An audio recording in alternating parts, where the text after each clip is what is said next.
DJ Sameer.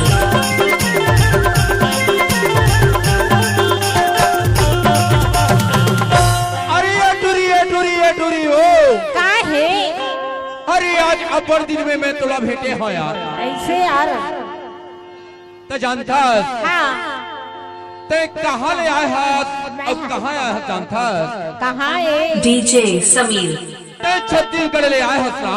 हाँ हाँ आए हा कौन जानता कौन है यह दूसरा राज्य है मध्य प्रदेश। ऐसे का अब मध्य प्रदेश की है हाँ उमनिया गांव है। अच्छा तो तोला में के था काय की था ये उमनिया गांव के बड़ा दबंग टूरा है वो।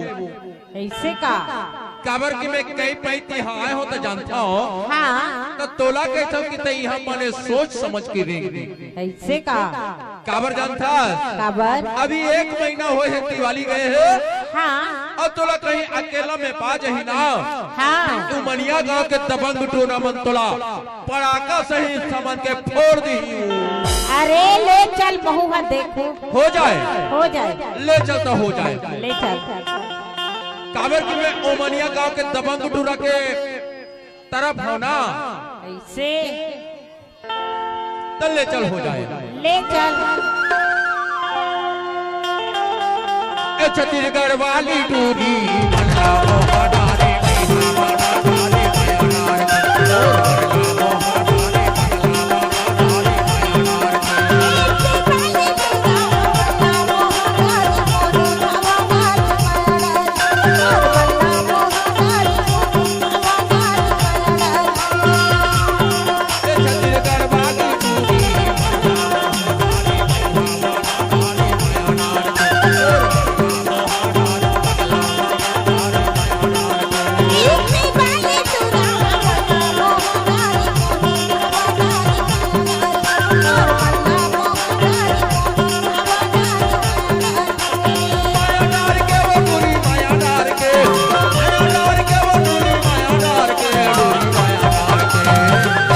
डीजे समीर। छत्तीसगढ़ वाली टूरी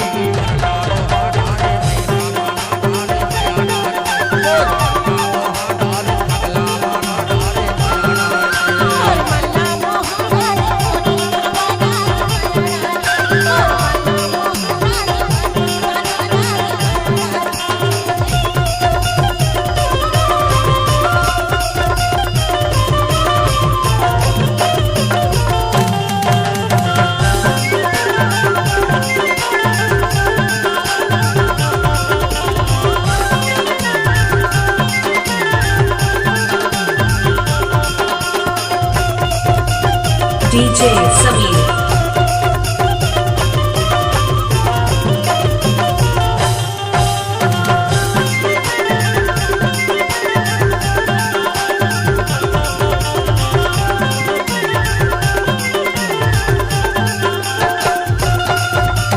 बाजा रे बाजा बैठवा जाओ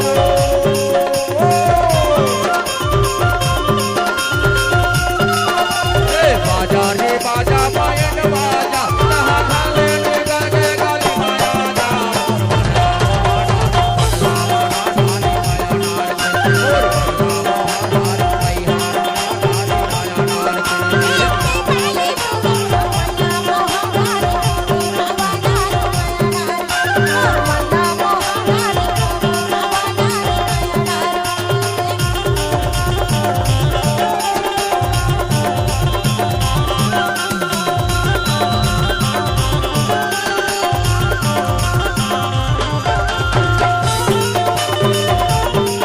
डीजे समीर।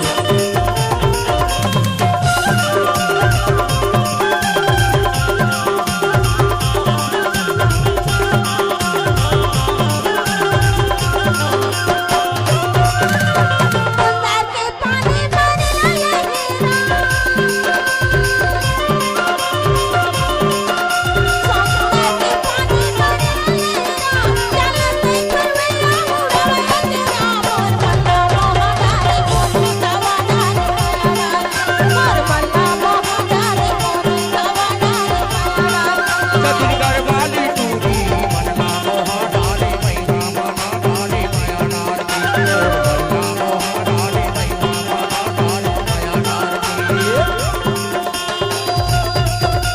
DJ Sameer.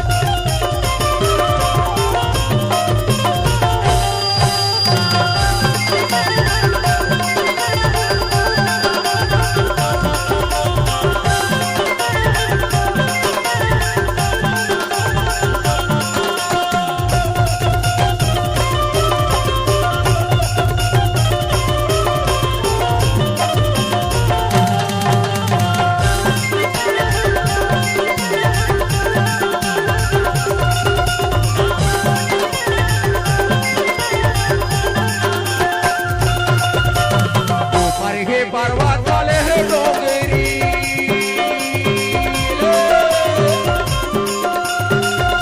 ऊपर हे पर्वत वाले हे डोंगरी उन्हें माल के ते बदला वाले ले डोंगरी